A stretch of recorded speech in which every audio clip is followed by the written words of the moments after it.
Praise the Lord. കർത്താവിന്റെ ധന്യ തിരുനാമം വാഴ്ത്തപ്പെടുമാറാകട്ടെ. ഞാൻ ക്രിസ്തുവിൽ സ്നേഹിക്കുന്ന എല്ലാ ദൈവമക്കൾക്കും ഒരു പ്രഭാത വന്ദനം കൂടെ അറിയിക്കുന്നു.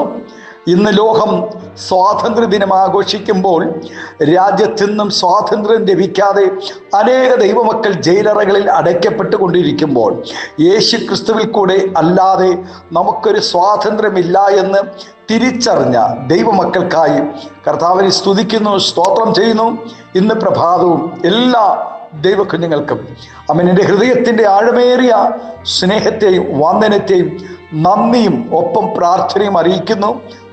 പ്രാർത്ഥനയോടുകൂടെ ഈ പ്രഭാതവും ദൈവസേന നമുക്ക് അടുത്തു ചെല്ലാം. 29-ാം സങ്കീർത്തനക്കാരൻ പാടുന്നു, യഹോവ തൻ്റെ ജനത്തിന് ശക്തി നൽകും, യഹോവ തൻ്റെ ജനത്തെ സമാധാനം നൽകി അനുഗ്രഹിക്കും.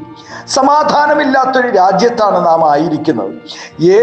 ഏതൊരാൾക്കും മറ്റൊരാളിൽ നിന്നും തികച്ചും വ്യത്യസ്തനായിരിക്കും.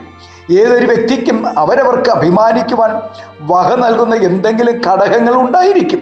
വിദ്യാഭ്യാസം, സൗന്ദര്യം, ആരോഗ്യം, പണം, വീട്, വസ്തുവകകൾ, ഉന്നത ബന്ധങ്ങൾ, സ്ഥാനമാനങ്ങൾ, അധികാരങ്ങൾ, വിദേശ നന്മകൾ, ഭാര്യ, ഭർത്താവ്, മാതാപിതാക്കൾ, വാഹനം, കുടുംബം, വാക്ചാതുര്യം, ഭാഷാ നൈപുണ്യം, പുസ്തകങ്ങൾ, പുരാവസ്തു ശേഖരങ്ങൾ എന്ന് തുടങ്ങി പലതിലും അവരുടെ പ്രശംസ അല്ലെങ്കിൽ അവരുടെ അഭിമാനവും സന്തോഷവും ഉണ്ടാകുമെന്ന് കരുതുന്നവരുണ്ട്. മേൽ പറഞ്ഞതൊന്നും വേണ്ട എന്നല്ല, ഇതെല്ലാം ഒരു പരിധിവരെ നല്ലതായിരിക്കുമ്പോൾ തന്നെ ഇവയൊന്നും ഒരു മനുഷ്യന്റെ നിത്യതയെ ബാധിക്കുന്ന വിഷയങ്ങളല്ല. എന്നാൽ യഥാർത്ഥമായി രക്ഷിക്കപ്പെട്ട ഒരു വ്യക്തിയുടെ ജീവിതത്തിൽ മേൽ പറഞ്ഞതെല്ലാം 2-ാം സ്ഥാനം മാത്രമേ ഉണ്ടാവുകയുള്ളൂ. ആകയാൽ ഒരു ദൈവവൈതൽ തനിക്ക് സൗജന്യമായി ലഭിക്കുന്ന രക്ഷയെ വലുതായി കാണുകയും അതിലും വലുതായി ആ രക്ഷ അല്ലെങ്കിൽ ആ സ്വാതന്ത്ര്യം, ആ സന്തോഷം ഒരുക്കി തന്ന ദൈവത്തെ ബഹുമാനിക്കുകയും ചെയ്യുക എന്നതിലായിരിക്കണം ഒരു ദൈവവൈതലിൻ്റെ ശ്രദ്ധ പതിയേണ്ടത്. ദൈവത്തിൻ്റെ മഹത്വത്തിൻ്റെ വലിപ്പവും മനുഷ്യൻ്റെ മഹത്വവും തമ്മിൽ താരതമ്യം ചെയ്യുക എന്നുള്ളത് വളരെ ബുദ്ധിമുട്ടുള്ള കാര്യമാണ്.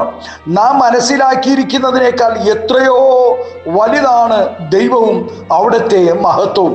ദുഷ്ടനായ ഹെരോദാവ് യേശുവിനെ പരിഹസിച്ചപ്പോഴും ശിഷ്യന്മാരെ പീഡിപ്പിച്ചപ്പോഴും അപ്പോസ്തലനായ യാക്കോബിനെ വാളുകൊണ്ട് കൊന്നപ്പോഴും ദൈവിക ശിക്ഷ ഉടനടി ഉണ്ടായില്ല. ദൈവം ദീർഘക്ഷമയുള്ളവനാകിയാൽ കുറച്ചു കാലം കൂടി അവന് ദീർഘായുസ് കൊടുത്തു. എന്നാൽ യഹൂദ ജനം ദൈവത്തെ ആരാധിക്കേണ്ടതിന് പകരം ഹെരോദാവിനെ ഒരു ദേവനായി ഉയർത്തി കാണിച്ചു. അവൻ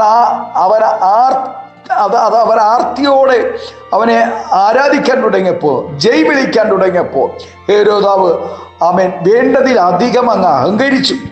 എന്നാൽ അവൻ ജീവനോടെ ഇരിക്കുമ്പോൾ തന്നെ പുഴു തിന്ന് നരകിച്ച് അവൻ ചത്തു.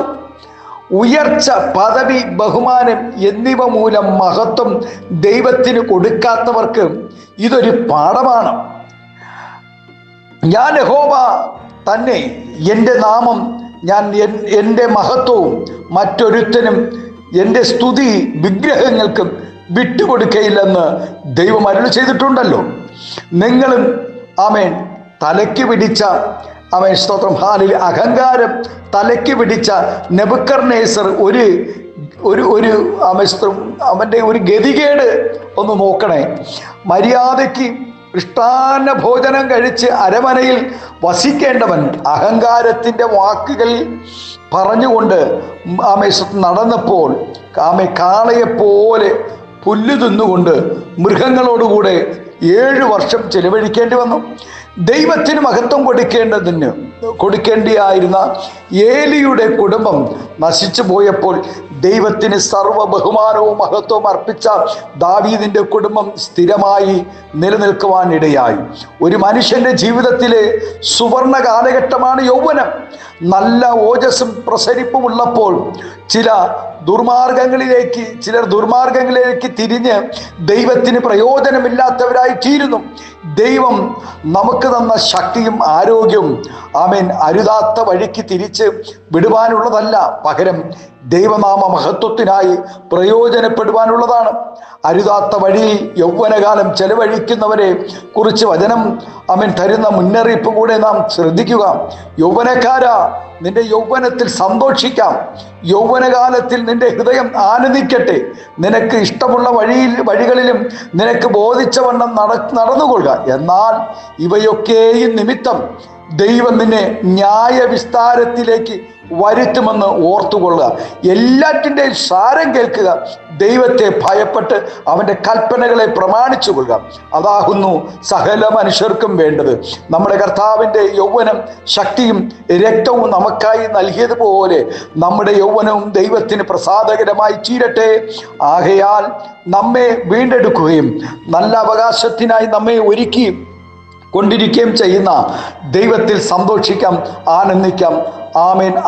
ആ ആനന്ദം നമുക്ക് സ്വാതന്ത്ര്യമായി തീരുവാനിടയാകട്ടെ. ഇന്ന് പകൽക്കാലം നമുക്ക് സങ്കീർത്തനക്കാരനോട് ചേർന്ന് നമുക്ക് പറയാം, യഹോവ തൻ്റെ ജനത്തിന് ശക്തി നൽകും.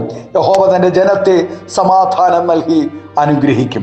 നമ്മുടെ കണ്ണുകളെ ദിവസത്തിനടയ്ക്കും. സ്വർഗീയ പിതാവേ, നല്ല ദൈവമേ, സ്നേഹവാനായ ഞങ്ങളുടെ നല്ല കർത്താവേ, ദുഷ്ടതയേറിയ ഈ ലോകത്ത് കർത്താവെ സ്വാതന്ത്ര്യമില്ലാതെ അനേക ദൈവകുഞ്ഞുങ്ങൾ കഷ്ടത അനുഭവിക്കുമ്പോൾ, നിന്റെ ഭക്തന്മാർ കർത്താവ് ജയിലറകളിൽ സ്വാതന്ത്ര്യമില്ലാതെ തടവറകളിൽ കർത്താവെ അനേകരായിരിക്കുമ്പോൾ, ഇന്ന് പകൽക്കാലം കർത്താവെ ഞങ്ങൾ പാർക്കുന്ന, ഞങ്ങൾ കർത്താവ് വസിക്കുന്ന രാജ്യത്ത് സ്വാതന്ത്ര്യ ദിനം ആഘോഷിക്കുന്ന ഈ വേളയിൽ ഞങ്ങൾക്ക് സ്വാതന്ത്ര്യത്തിനായി ഞങ്ങൾ അപ്പൻ്റെ മുഖത്തേക്ക് നോക്കുന്നു. സ്വർഗം ഞങ്ങൾക്കായി സ്വാതന്ത്ര്യം അയക്കണമേ എന്ന് പ്രാർത്ഥിക്കുന്നു. ഇന്ന് പകൽക്കാലം ആരൊക്കെ വേദനയോടുകൂടെ ഭാരത്തോടുകൂടെ ആയിരിക്കുന്നു അവരെയൊക്കെ അനുഗ്രഹിച്ച് പ്രാർത്ഥിക്കുന്നു. എല്ലാവിധ സമാധാനവും അനുഗ്രഹങ്ങളും പകരണം. മഹത്വം പങ്കെടുക്കണം. യേശുവിൻ്റെ നാമത്തിൽ കൃപയോടെ പ്രാർത്ഥന കേൾക്കണമേ സ്വർഗീയ നല്ല പിതാവേ. ആമേൻ, ആമേൻ. Thank you. God bless you. ദൈവം എല്ലാവരെയും ധാരാളമായി അനുഗ്രഹിക്കട്ടെ. Thank U.